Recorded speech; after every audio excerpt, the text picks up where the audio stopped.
Trinity Health System, leading the way with robotic-assisted surgery. Introducing the Da Vinci Surgical System. Robotic-assisted surgery is just an extension of the current procedures that we do now with more precision and less pain.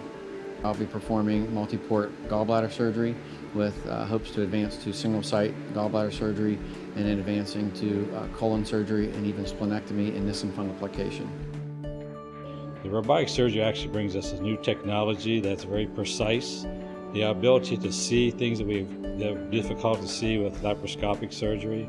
So it's a major advantage in technology. There's quite a few advantages to the patient. First of all, there's very small incisions. The biggest advantage to a patient is they get to go home the next day. Robotic-assisted surgery, less scarring, better patient outcomes, faster recovery. Trinity Health System, leading the way.